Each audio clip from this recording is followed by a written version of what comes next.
And that just led us to realise that, and the other investors all have come in on a similar sort of way, and it just made us realise that, if you get these instructions, listen to them.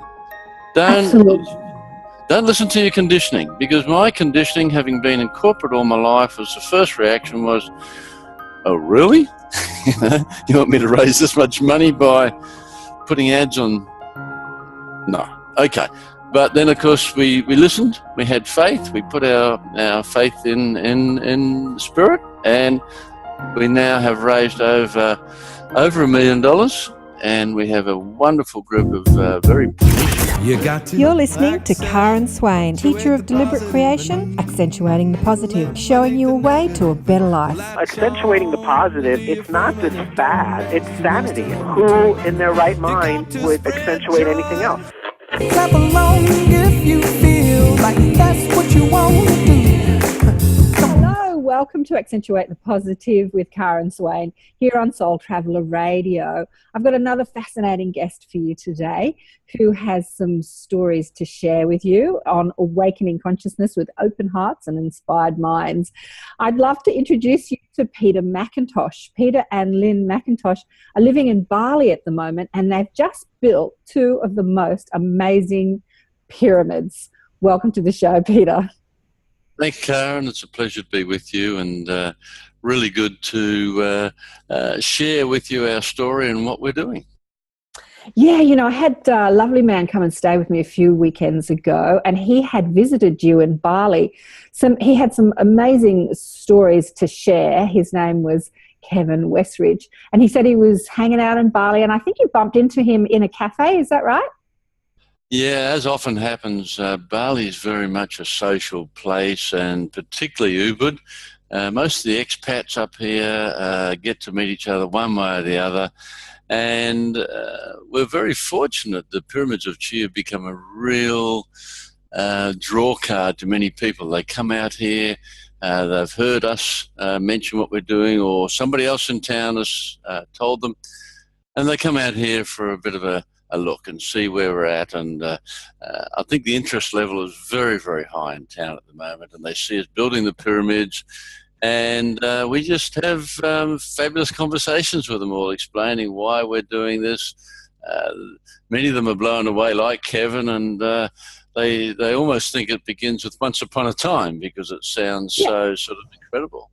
It is an incredible story, and I just really wanted to share your story because it's a story about possibility. And I think Kevin simplified the story a bit much. He told me that, you had the download, but I'll get the story from you. But this was his version. He said that you had the download, you put one line out in the paper, and 4 people came forward and funded it. And it just seemed to be this magical story that really stuck with me, because Kevin told me many stories, but this one really stuck with me. And I think that sound and music is really where we're going with the upliftment of our world, with the shift. Like the energy and the vibration of sound and music is such a potent tool. So these Pyramids of Chi, they're like sound temples. Let's start from the beginning. What were you doing when you decided that you wanted to build a couple of pyramids in Bali? Well, Bali is one of these places that draws people for different reasons. We meet people here all the time. One of the classic statements is, oh, how lucky you are to be living in Bali. And our response to that is, hey, you can do the same. It doesn't take a great deal of effort. It just takes a little bit of willpower to come up here and move up here. And we're quite spiritual people. We've been led here by the universe, spirit. We ended up here through different circumstances which were totally out of our control. It was largely an issue with Lynn, my wife's health at the time, and so we got sent up here. I was doing a meditation one day and literally got told by universe, build 2 pyramids. And my response to that was, hang on, I'm retired, why do we need to build pyramids? And I said the same to Lynn, I've been told we've got to build 2 pyramids. Her response was almost identical to mine, but we're retired. Anyway, we now have 2 pyramids. The interesting thing is that we are in a position where we're thoroughly enjoying what we're doing because we're following a passion that came to us a number of years ago with sound and sound healing, with a place we started off in Perth, and we didn't go into it in a big way. We did it more because we loved helping people with sound healing.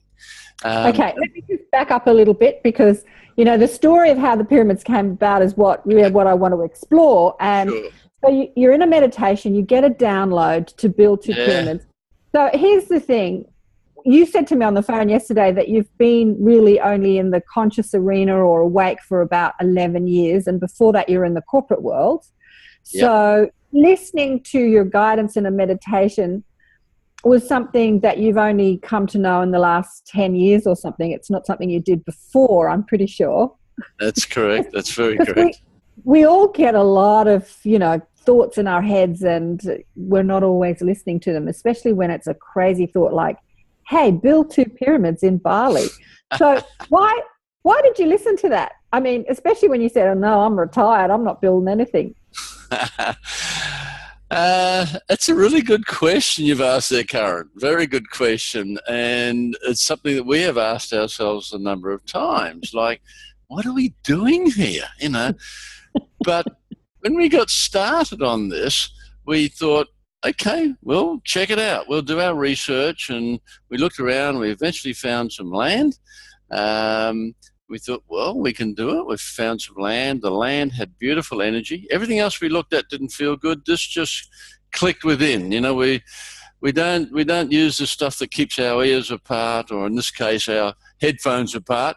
We listen to our heart. We thought, okay, so that's something, and then we did our arithmetic and realized, oh my God, this is going to cost so much money. Yeah. We thought we haven't got that much money to spare. So once again, I went back and did another meditation, and I said to God, okay, this is your great idea. How are we going to finance this? And I got and the message just came through, not that hard to figure out, get some investors. And I'm thinking, get investors to build a pyramid in Bali? Is this real? So, as I said yesterday, I went back to Perth and talking to a friend of mine down there and asked him, how do I go about raising $1 million, to build a pyramid? And he started laughing, and he was laughing for a long time. He's a financial advisor. He said, Peter, it's just not going to happen, mate. It's just, they won't do it. So we said, okay, we'll do it our way. We stuck an ad on Gumtree, of all things, a free website, put a small classified ad in the local West Australian newspapers. Cut a long story short, within a month we'd raised $750,000, right, from investors. And we were just blown away. What did the ad say? Oh, it was very simple. It was something like, in the West Australian, I had a picture of the pyramids in Egypt. Right. Would you like to invest in a great business opportunity in Bali? Call me. And that was it. And the interesting story with that one was that Joe, the gentleman that he and his wife Vicky that did invest, he doesn't buy newspapers. He has never bought a newspaper in his life. And he went up to the shop with his son one Saturday morning, and he walked past, he went to get something for his son's school project, and he happened to pick up a newspaper. And even his son said, Dad, you don't buy newspapers. He said, yeah, I know, but maybe we can wrap something in it. So he took it home, threw it on the coffee lounge, and about 2 hours later, he happened to walk past the newspaper. Get this one, walk past the newspaper, and you know the rest of the story. Sea breeze had come in, blown open the paper, and there was the ad. So he rings me up and comes and sees me, and I said to him when I got to meet him, I said, okay, I told him a bit about what we're doing, and then he says, I asked him what he's doing, and he said, well, I'm actually an out-of-work builder at the moment. Only a young guy in his early 30s, out-of-work builder at the moment. I said, well, you do understand we're looking to raise, $250,000, against this project. He said, yeah, I know. It won't be a problem. So I sort of looked at Lynn and sat back and thought, okay, carry on, telling him what we're about. Within 45 minutes, Joe virtually said to me, I'm in. And I said, really? Don't you think you should talk to your wife, Vicky, about this one first? And, we've got a complete business plan, which I'd spent 3 weeks putting together. He said, nah, I think we're in, but look, yeah, you're right, I'll talk to my wife. So a couple of days later, they're back together in our house, chatting to us. And once again, even before an hour was out, Vicky's saying, yeah, we're definitely in, Peter. We like what you're doing. We share your passion. We trust you. And I said, well, what about the business plan? She said, I glanced at it. We'll give it to our accountant, but look, put us down. We're there. And that just led us to realize that, and the other investors all have come in on a similar sort of way. And it just made us realize that, if you get these instructions, listen to them. Don't listen to your conditioning, because my conditioning, having been in corporate all my life, was the first reaction was, oh, really? You want me to raise this much money by putting ads on? No. Okay. But then, of course, we listened. We had faith. We put our faith in spirit, and we now have raised over $1 million, and we have a wonderful group of very patient investors who just come online constantly and look at our updates and are so excited. Many of them have come and visited us up here in Ubud. They just love it. They just love what we're doing. In fact, one of them has just sent us another person who's very interested in investing as well. So we're only going to sell maybe another 2 or 3 shares, but we are just so aware that this is a must-do project, because the synchronicity that happens in Bali is just, it's got to be divine guidance. It's not through anything I've discovered from a marketing background or a business background or anything like that.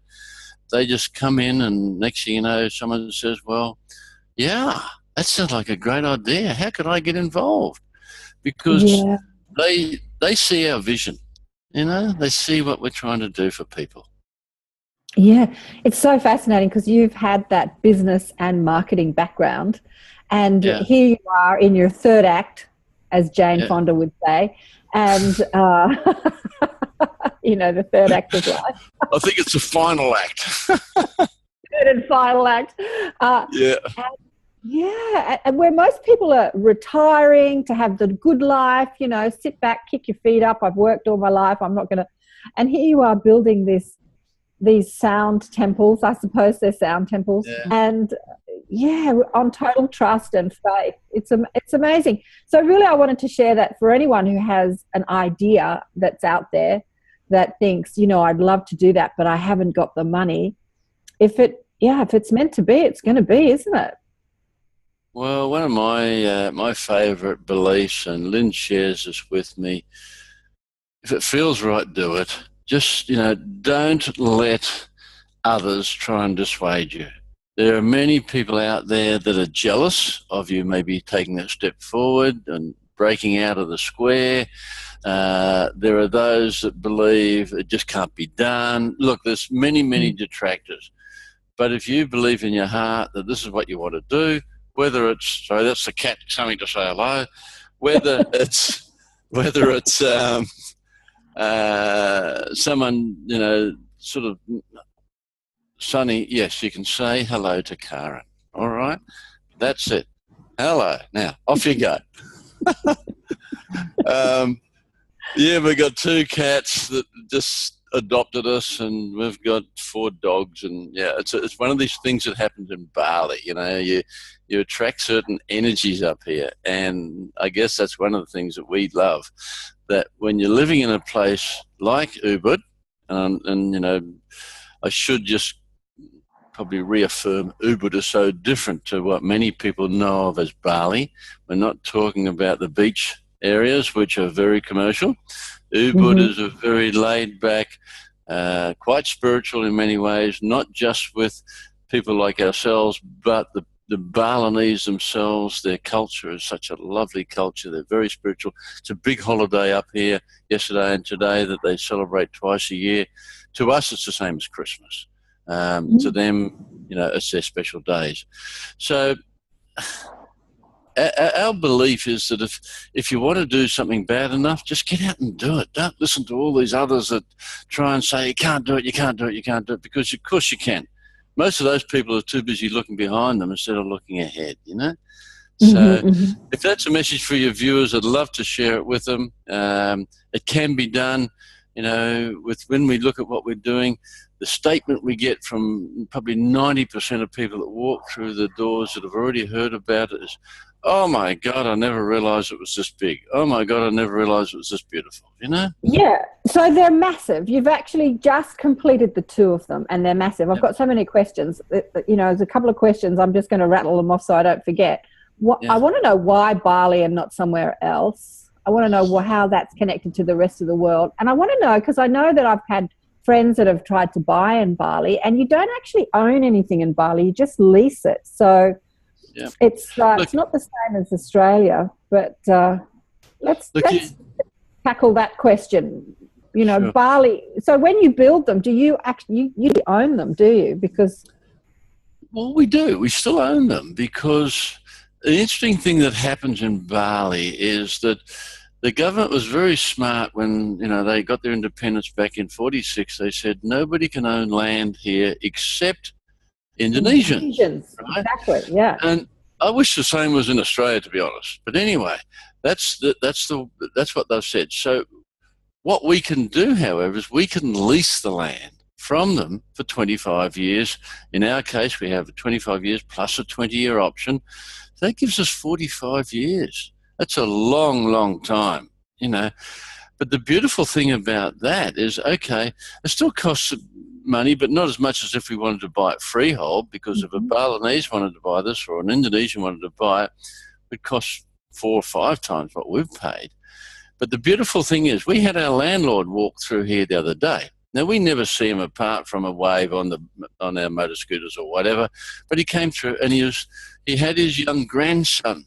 And he's pointing out everything here, pointing out the cafe, the pyramids, the lake, the grounds, all this sort of stuff. And he's chattering away, and he doesn't speak much English. But I went up to him and I said, you know, Selamat pagi, Wayan, which is good morning, Wayan.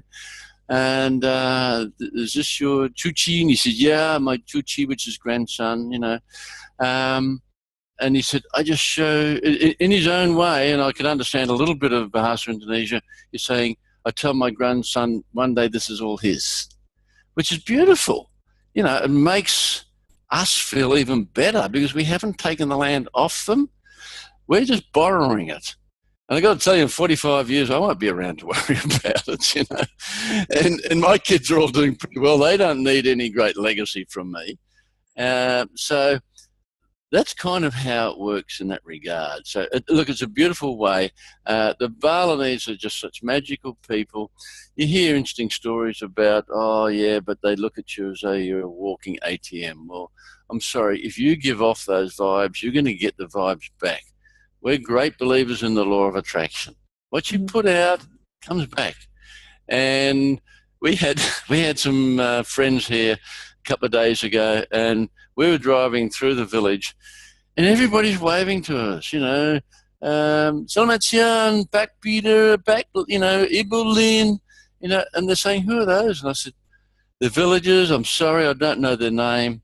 The interesting thing is they all have one of 4 names anyway, so you can pretty well fudge it, you know, it's either Wayan, Yeoman, Kadek, whatever, you see. So, but they're just genuine in their affection in most ways. So, no, look, as a place to live and be surrounded by a beautiful community, Ubud is it, because it's a real Bali. It's not like you get down on what we call the flats, which is, you know, the Kuta, Seminyak area. This is the real Bali. And I'm looking out my window, and we've got bamboo canes that reach up forever, coconut trees that reach up even higher. We look down onto the river. It's just, you know, you don't get that down on the flats. I certainly don't get it back in Perth. You know, it's just such a magic environment to live in. Our home, we look out over the rice fields. We get up in the morning, we can see the volcanic mountains in the distance. Doesn't get much better than that. You know, sounds pretty good, Peter. But let me ask you, what are the pyramids constructed of? Well, they're a special construction that was designed by a gentleman up in China, an American guy. It's mainly stainless steel and fiberglass, believe it or not. We needed a product that we could build with that could handle earth tremors, maybe earthquakes one day. Who knows? We're on the ring of fire, the Pacific Rim is. So we needed something that could handle any movement without it falling down or anything else like that. It needed lightweight enough that it could be packed in a container and sent to us, and equally something that we could have them build again and send to Sydney or to Melbourne or to New Zealand or Sedona in Arizona. We've got someone interested. So that's the whole idea, that we wanted something that could be almost flat packed like an IKEA box, something really strong as well. So if you wanted to, you could actually deconstruct them and move them somewhere and put them up. No? If we wanted to, but the amount of the special glue we've used, which helps with the bonding process, it'd be a nightmare to pull them apart. Not to say we couldn't, it'd be a nightmare. And how big are they? Well, they're very big. They're very big. The largest one is 14 by 14 meters.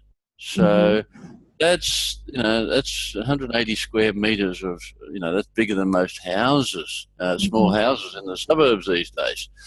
So that's the biggest one. The next one's 144 square meters. Plenty of room for people to lay down in. We have beautiful big mattresses for people to lay on in a circle inside it. And then on the inner part of that, we play these beautiful instruments. They're all ancient sounds, as we call them. And what happens is, from these instruments, which is the gongs, the didgeridoo, and the big North American powwow drum, the sounds bounce off the walls, and you don't hear, you feel. That, you feel the vibrations, the frequencies. It all comes through your whole body. And that's what makes it so amazing as an experience, because you just don't get that anywhere else. And because I think you're going to answer my next question. Why the shape of the pyramid? Yeah, because the whole idea is, when you're playing a gong that is wider than my arm's reach, these sounds vibrate into the room, and they bounce off the walls and down onto people. And we have what's known as the chakra system, our energy centers through our body, from our base, the top of our legs, right through to the crown and the top of our head. And when these vibrations work up through our body, we have instant reactions, right? It can be a mental reaction, where maybe we've got a problem mentally. Could be headaches, could be anxiety, could be stress, all of that. It could be emotional. A lot of people suffer a lot of emotional issues these days. They could have a blockage from loss of a loved one, or a nasty divorce, or whatever. Or it could be something physical. We've got hundreds of stories of people that have been literally healed physically by these sound vibrations. So that's... I really believe that sound vibration is something that it's the next frontier of movement, of healing.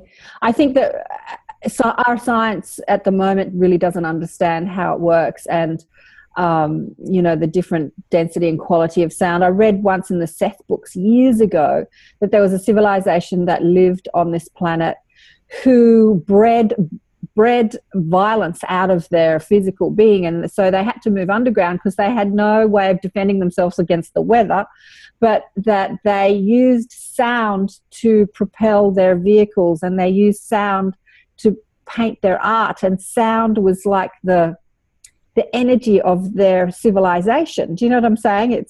They used it for everything. They used it for cooking. They used it for... So I think that where we're going with sound, we don't even know. We're just at the precipice of what sound can do. And, there's so many beautiful sound healers and musicians in the conscious arena, and especially here in Sydney as well. And all around the world, beautiful kirtan artists that, sing the sacred chants and mantras. And so you want to hold these events in the pyramids, sound events and music events? Well, what we'll actually do is we will we'll run it like an attraction. We're working towards the masses, not to the individuals. We're really targeting the masses. We want lots of people to come here and experience these ancient sounds, whether that's the didgeridoo, the gong, or the drums. These are all instruments that were introduced long before we even began recording history. They were never introduced for music purposes. They were introduced for energy, for healing, all sorts of reasons other than what we now assume.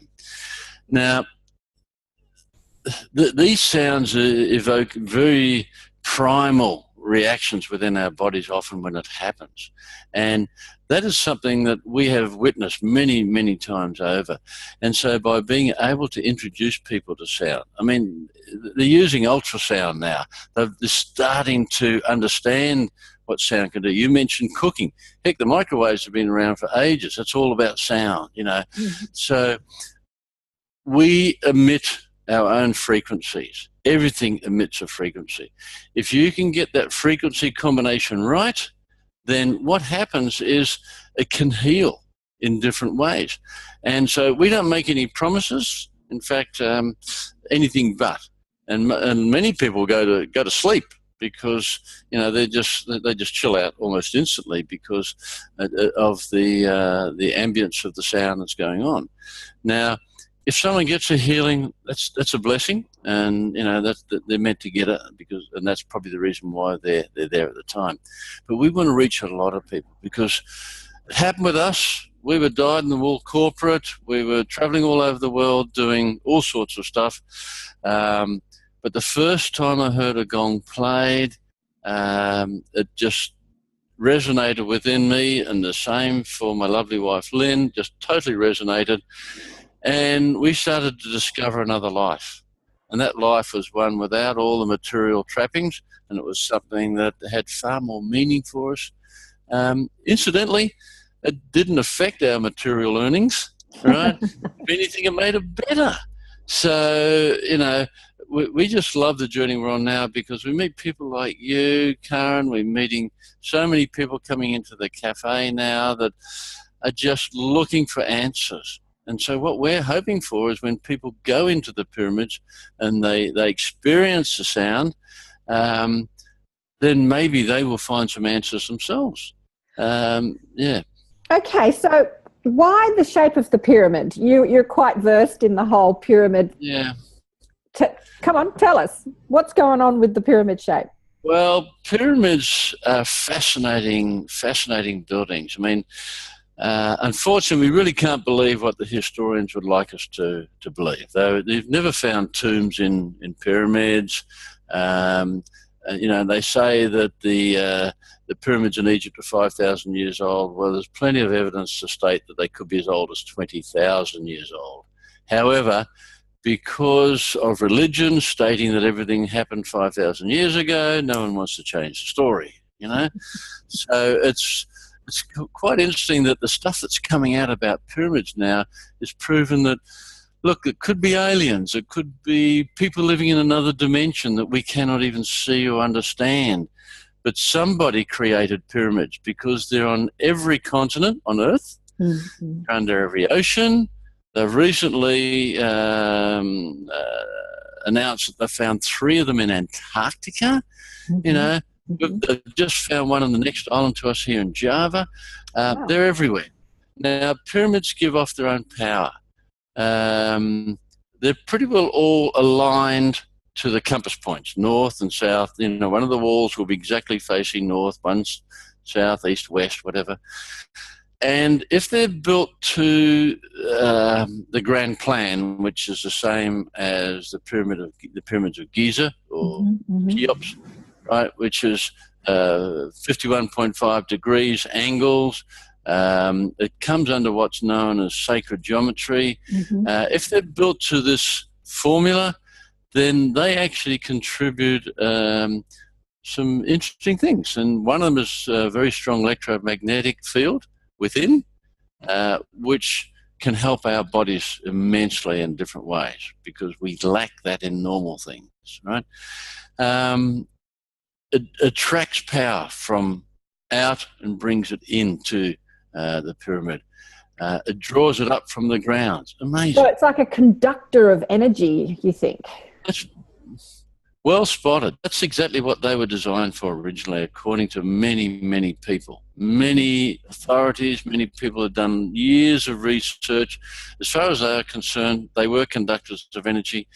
There's some very, very good evidence and research that the biggest pyramid, which is the center of the earth as far as the ley lines around the globe and all this sort of stuff, is Cheops, because so many lines around the earth all cross over at that particular point. Now, there's a very strong theory that pyramid powered the lighthouse at Alexandria, because electricity travels through water. Underneath the pyramids, there's immense aquifers, and somehow or other, whoever built them figured out how to move that power out to the pyramids. So out to the lighthouse, rather. Mm-hmm. So they could be beacons. They could be who knows what. Maybe some starships watch. They were definitely built by extraterrestrials. That is for sure. Like us. Well, either extraterrestrials or maybe there is another dimension living on Earth that we cannot see or understand. Apparently, according to my guides, all the dimensions coexist in the one space. It's just that we can't perceive it because we have these receptors that only perceive third dimension. But, here's the thing, meditation, because obviously in your meditation, you were listening to another dimension because you were listening to someone talking to you from another dimension. Build some pyramids, Peter. Yeah, right. So who do you think was telling you to build them? Are you familiar with who's talking to you in your meditations? No. As far as I'm concerned, it's omniscient Just God. God. Yeah, the ultimate power. Goes under many, many names. We refer, in most cases, to the universe because it's kind of a catchword or a password that spiritual people immediately understand where you're coming from. If you say God, they think, I wonder what religion he's with, Mm-hmm. And if you say spirit, that can sometimes get confusing as well. So, look, we just believe that there is a greater power out there guiding us. And really interesting, when we started here, Karen, on an average of once a month, something would happen and we go, wow, well, that's God giving us another signal we're on the right path. Mm-hmm. And then probably about 8-9 months ago, it started happening every week. And it could be someone that we'd meet. It could be something that happened. It could be a new investor that came on board. It could be a new product that came available to us, whatever it was. And we think, wow, we're really getting the message. Now that we're just about open, it's almost daily. It's like you coming into the left field, and talking to me, Well, you're not open yet. So we're at the beginning of September 2016 for people that are watching this later. And you're about to open. When are you going to open? What's the opening? Well, we've got the cafe open and running. We've got all the grounds open and for everybody to walk around. And they're beautiful landscape grounds all the way down to the river. Everything's ready to go except the pyramids. We're working flat out on those right now. Hopefully, as long as Mr. Murphy doesn't put his action somewhere, we'll be ready in about 6 weeks' time from now. So late October, we should definitely be open. That's so funny because that's exactly when I'm going to be in Indonesia. Oh, well, you've definitely got to come along and experience. Because I'm going to Java to build houses with habitat for some homeless families. And then I thought that I'd pop over and see the pyramids. So hopefully the universe can time it so I can be there for the opening. That'd be great. Well, what we'd love to be able to do is to open for the full moon. But Lynn has threatened me with all sorts of issues if I so much as tell anybody a date because we've tried to nominate dates in the past and it's never happened. So we just keep handing up and saying when it's going to open, it's going to open. When it's going to open, in its own time. When is the full moon? But you never know, you might be here for the opening. Yeah, that's right. I'm saying you never know, you might be here for our opening. Who knows? That's right. Be That's right. great if So it were. when is the full moon? What is the date of the full moon? I think it's around the 19th, 20th of October, something like that. Yeah. Okay. I'm not even game to look it up. That's how nervous I am about it. See, the issue is the reason why we say the full moon is because we need to have the blessing of the local priest, local munku, as they call them, right? They have to get rid of any evil spirits on the land and any of the buildings and whatever. And that's quite a big event here in Bali. So we're great believers in doing it according to their culture, working within their culture where we have the opportunity to. And so we've been told by a number of the locals here, well, when you officially open, I mean, we'll probably be open before then just for trials and familiarizations, but officially they usually do these sorts of events on a full moon, right? Because that's when the energy's strongest. Right. You know, as we know, Earth's closest to the moon, energy's the strongest, and it works in mysterious ways. So who are we to argue? Right. Okay.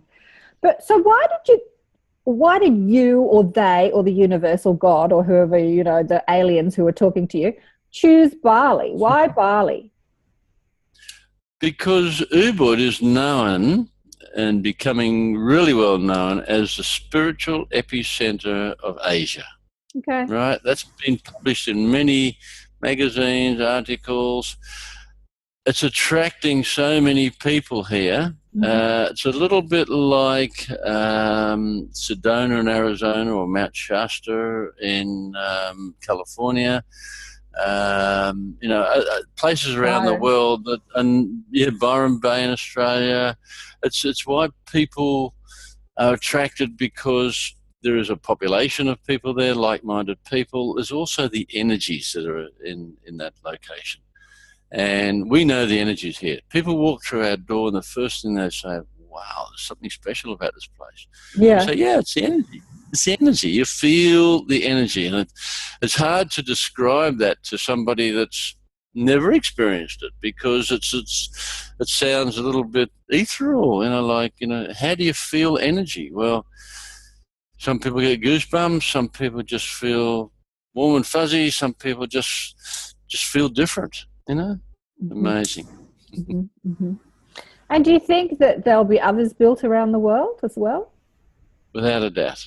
Without a doubt. We already have people looking at what we're doing, that want to see what it looks like, how it works when it's finished, that have already intimated that, yes, they would be very interested in doing the same in other locations.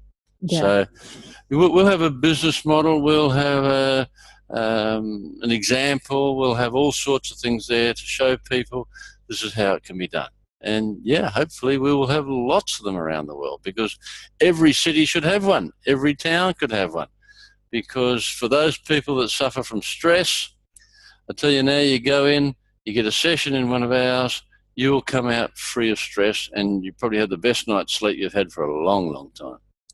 So you'll be doing healing sessions in there as well as gatherings. I'm just trying to, because what I see happening in them is like sound healing events, but also music events, kirtan and I was at a kirtan community last night. One of our brothers left the planet very recently, very suddenly, who was a part of our kirtan community here.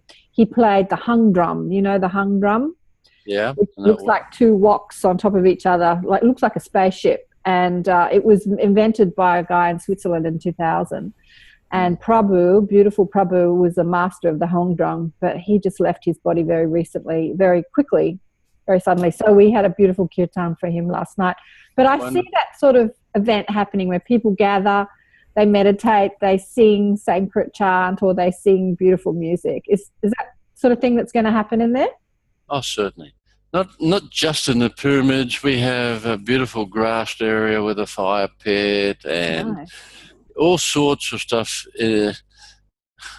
We want this place to become a landmark for not just existing believers who accept that the hung drum is one of the most beautiful instruments, or the gongs, or one of the others, but also people that are coming from corporate, from tourism, whatever, that are looking for whatever it might be. And they come along and, one of the big things that's happening here in Ubud is what they call the Ecstatic Dance. They all get there. There's now about 3 locations doing Ecstatic Dance. No doubt we'll have the same here. We've got the beautiful teak wood floors, and we could have 100 people in there doing Ecstatic Dance, So, and then there's the other one. It's the called improv touching. I'm not quite sure exactly how it works, but basically it's improv contact. That's right. And so you're always contacting somebody, and the arms are moving around, and you're touching.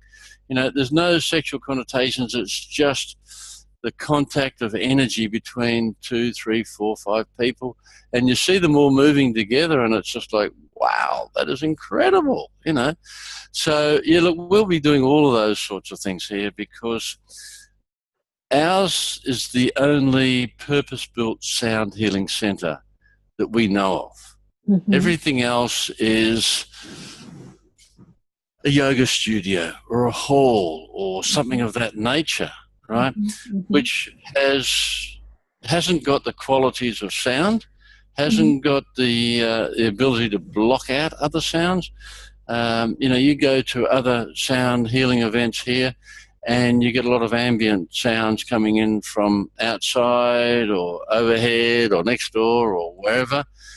So you kind of lose the moment a bit, whereas ours will be totally devoted to that purpose. So, people are in awe of sound healing, and I think they'll be in total awe when they experience ours, purely because it'll be dark in there, not black, but it'll be dark in there, and we will be, on one of them we'll have the option of shining up an image onto each of the panels, which can be playing in line with music, can be playing in line with whatever the theme is that we're going on with at that particular time. If we have a group that want to focus on something in specific ways, we can put it up on a screen. Or maybe they'll just use the iPad, they'll put it over their eyes and they'll block everything else out and just relax and enjoy the experience. Who knows? There's so many things that we are going to experiment with. So the only light that comes in is from just the top, isn't it? The top. I'm losing you here. Oh, really? You there? Yeah. No, okay. You hesitated for a minute, and I got you doing. Yeah. So what I was saying was the only light that comes in is just from the top. I think the top of the pyramid is open, isn't it? Or well, yeah. There will be some ambient light coming through. There's not a lot. Look, we won't have a pitch black because people get very nervous in pitch black. So there will be some light in there because people will be able to see, around vaguely. We've got to be able to see because we actually walk around the audience with playing instruments such as the wind gong. You mentioned the hang drum, also known as the hand pan. We had a beautiful session here last night with a gentleman we hope to have working with us soon. He is a master of the hand pan. So, we will be playing all these different instruments at different times, in our pyramids, and we need some light to be able to see what we're doing. Yeah. So let me ask you, Peter, so you're working in the corporate world in marketing, and how old were you when you started to investigate, different ways of thinking? What happened to wake you up to a new way of being? What was your journey? Well, quite frankly, it was the death of our neighbour that was a big influence. He was an 85-year-old guy, as fit as could be. He dug a dam on our property. Unfortunately, he was in an accident. They diagnosed he had prostate cancer. He could have had that for years. But of course, once he'd been told he had cancer, and his wife's a nurse, she was worried. Within 6 months, he'd passed over, right? Then the neighbour next door to him we're on an acreage property. The neighbour next door to him died. Where were you, in Australia or in America? In the hills outside of Perth. Right. It's called Rolling Stone. Lovely area. It was a beautiful place to live. but we kind of saw these people falling off the perch, and we thought, I don't want to be the next one, it's coming down the hill. We've been traveling to America because we'd made, a really good income out of the business we're running and some property developments. And so we were traveling to America maybe 3 months of the year. But at that point, I sort of said to Lynn, I said, I think we need to probably just sell up and go and follow our dream, which was to get a big travel rig. We already had the travel rig, but to get in our travel rig in Florida or Idaho, wherever we'd parked it the previous year, and just start traveling and just follow our dreams over there, which we did. Right. And we learned a lot. We understood a lot. We met a lot of beautiful Indigenous people. We learned a lot about the cultures over there. It was just something that was the start of the journey. It didn't just sort of happen cut and dried. Yeah. Obviously, the universe had a plan for us long beforehand with the experiences that I was going through and Lynn was going through and what we were going to need in order to run the operation we got here. Exactly. So, yeah. But, I look back now on the corporate life I had, and seriously, Karen, I do not miss it one little bit. I've got one corporate friend left. He came up here for his 80th birthday the other day with us. And he said, most of your friends think you've gone over to the other side. I said, well, as long as it's not the dark side, I'm okay. So, at the end of the day, we love the life we live. We live very simply now. We have family coming up from Perth to visit us. We had our son here yesterday. So we feel we've got the best of many worlds in what we're doing. Yeah. Because we just want to be able to do things to help people. Well, we're not about making...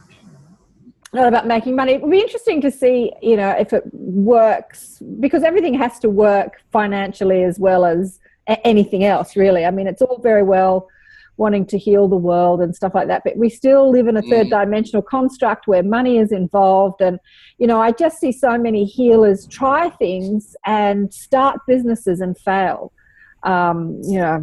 Start festivals and put on festivals, all with this great intention. But the financial structure is not there and they fail. And it'll be interesting to see how your model works, if it works, sustainably and financially sustainably, and maybe you can replicate it and show everybody else how to do it. Maybe you can show me how to do it here in Sydney. Yeah. There'd be lots of beautiful locations you could do it down there. That's one thing that, I've been in business since my teenage years, even though I was working for the airlines when I left school. I've always had some sort of business interest. And deep down whether you're on a winner or you're not. And, I've had a number of businesses. I've had a couple that haven't worked, but I've had a lot that have worked. And so my gut feeling, my heart feeling tells me that this is better than any of those. We know we've got the backing of the highest possible backer you could ask for, because we see evidence of that happening every day, every week, every month. We see the reaction from people that come here. We did the same down in Australia, in Perth and Tassie, with a much smaller version of the pyramids down there. We saw the results from that. So we have an absolute conviction that this will give our investors an awesome return, far better than we even suggested they'll get. And for us, that's great as well, for our retirement, again, But darling, there's no retiring you guys, I'm sorry. No. Give up the retirement story. Yeah, I got to be honest, it got a bit boring in the end. Life's too much fun to retire. Who wants to retire? What does Esther Hicks say? Happy, healthy, happy, healthy, happy, healthy, dead. Yeah. What a way to go. And it's like I mentioned, the old fellow that lived next door to us. He was an earth-moving contractor. His happiest days were sitting on his big old bulldozer pushing dirt around. And at 85, he's pushing dirt around. So, I would love to be as fit as he was when I'm 85. So, in the meantime, we're just getting out. I mean, I'm dressed in a singlet type thing now because a bintang singlet, a typical Bali. No, I refuse to wear those things. I've got to be honest.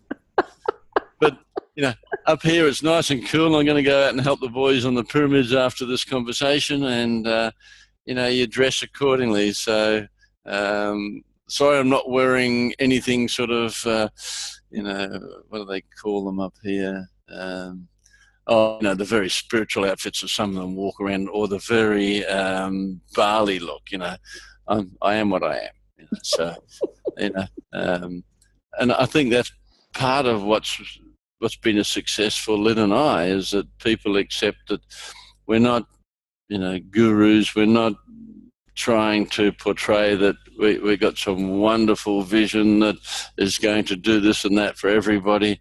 We just state what we've been told. We just state what we believe.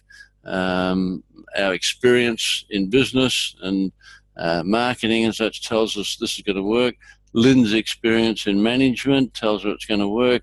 So at the end of the day, we just have this absolute belief that we're on the final act, and that it's all going to happen. And when it really takes off, it's just, we're going to hang on and ride the horse, Yeah, what I'm seeing is your vision. Like you said at the beginning of this, this is for the masses. So because they're pyramids, they become somewhat of a tourist attraction. So when tourists go to Bali, because Bali is this tourist attraction, sure. There's so many tourists, they go to visit the pyramids as a day out, but then you feed them this enlightenment, I suppose, or you feed them this new vibration, or you experience, feed them, an experience that might rock their socks, might shift their perception from me to we. That's where we're going. So so it's good. And look, and that's all we can do. We really liken it to the pebble in the pond. The ripples will spread out. How many people act on their experience and go further and maybe seek more similar experiences, or one-on-ones, or come back for more, or participate in some of the other activities that we will be offering here, because we've had so many different forms of healers and therapists that have approached us and said, can we work with you at the Pyramids of Chi? And we've said, yep, but let's get this on the road first, and then we look at what facilities we've got available. So whether people go down that track and pursue it further, or whether they just go and tell all their friends, I went to a couple of pyramids and I felt totally blissed out, you should go next time you're in Bali. It doesn't matter. It doesn't matter. We've done our bit. The rest of it's in God's hands. If God wants them to happen, to have something out of it, well then, up to God. You have done your bit. You have. It's been about 4 years in the making? 3 years. So let me ask you, just before we finish. So you got the download to build them from your source, from your guides, from the universe, for a better word. Yeah. Have you been getting more downloads from the universe, along the way? Yeah, have you got another hour?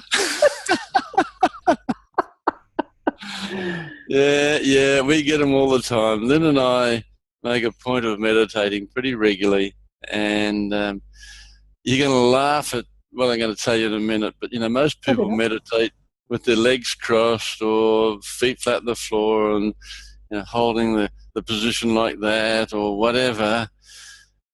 We've got a lovely massage table at home. I climb on the massage table, put my head in the circle, and wrap myself in the white light and say, okay, bring it on. And that to me has been my download base, and it just comes through. And I'll come to work jumping out of my skin, ready to, put something on the computer, write something down, talk to our staff about things we need doing, sharing my ideas with Lynn. She's more conventional in her meditation, but at the end of the day, we both get messages, and when we get them, we just love it, because it just shows us that, yep, we're on the right path. It's not ego. It's not, some misguided belief. It's just, get on with it, Peter and Lynn, do it, because, we're giving you that message, and, stop stuffing around today. You got to get on with this or that or whatever. So we do. We do. We get exhausted sometimes because we're often putting in 12-hour days. Yeah, look, it's a journey. Part of building a new, part of the project. We accept that. Yep. Yeah. Oh, beautiful. I'm thinking, it's amazing that you don't fall asleep on that massage table.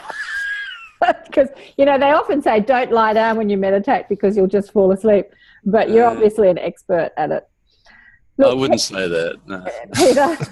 Peter, it's been so lovely to talk with you today. Thanks for sharing your story. And I can't wait to go over there and have a look at the pyramids and, bask in the energy. It sounds amazing.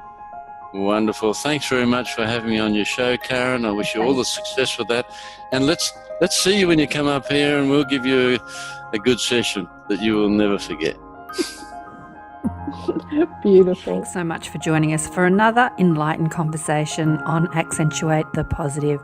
If you would like spiritual guidance from my guides, blissful beings, go to karenswain.com for a reading, or to listen to more enlightened thought leaders share their wisdom.